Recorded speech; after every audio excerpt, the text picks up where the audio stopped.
You're not trapped. No one is forcing you to stay. You could leave right now. So why don't you? Because staying hurts less than change, even when staying is exactly what's making you unhappy. There's a quiet pattern that repeats in people's lives. They remain in places that slowly drain them. A job that no longer feels meaningful. A relationship that stopped feeling safe. A routine that makes every day feel the same. Not because they don't see the problem, but because leaving feels more frightening than enduring. So they stay, and over time, discomfort stops feeling temporary. It starts feeling permanent.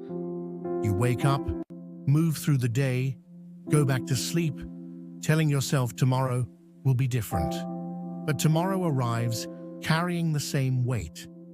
The brain prefers familiar pain over unfamiliar relief, because familiar pain is predictable. You know how bad it will feel. You know how to survive it. Unfamiliar relief is unpredictable. It could improve your life, or it could destabilize everything, and uncertainty feels dangerous to the mind. So the brain quietly pushes you toward what is known, even if what is known is slowly breaking you. Most people aren't actually stuck. They're anchored by fear, disguised as responsibility.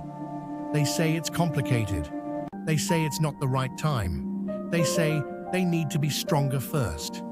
But those reasons often protect comfort, not truth. Because leaving would force you to face the unknown. And the unknown doesn't promise safety. There's also a hidden comfort in suffering you understand. It becomes part of your identity. You learn how to function inside it. You learn how to explain it to others. You learn how to minimize it in your own mind.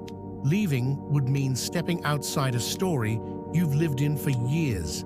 And that's terrifying. Because even pain can feel like home if you've stayed there long enough. Change also feels like loss. You lose familiarity. You lose certainty. You lose the illusion of control, even if what you're losing was hurting you. So people wait for the moment when leaving will feel obvious, when fear will disappear, when clarity will arrive. But that moment rarely comes, because fear doesn't disappear before action. It fades after you move. At some point, something shifts. You realize staying is not neutral. It's a decision. Every day you remain is a choice to continue. Not choosing change is choosing the current situation again and again and again. And the longer you stay, the heavier the idea of leaving becomes. Not because the situation changed, but because hesitation builds weight. Movement becomes harder the longer you remain still. Most people wait to feel ready, but readiness is usually just fear, shrinking slowly, not confidence suddenly appearing. You don't become ready by thinking longer.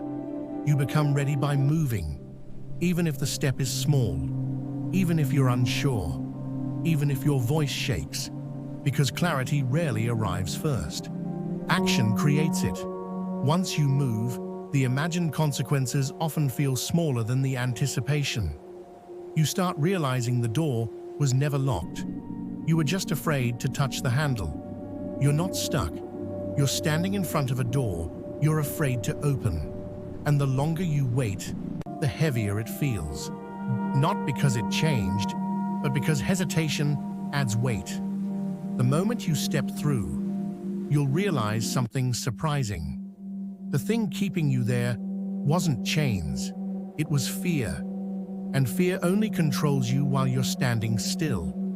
If this feels familiar, it probably means there's something in your life you already know needs to change.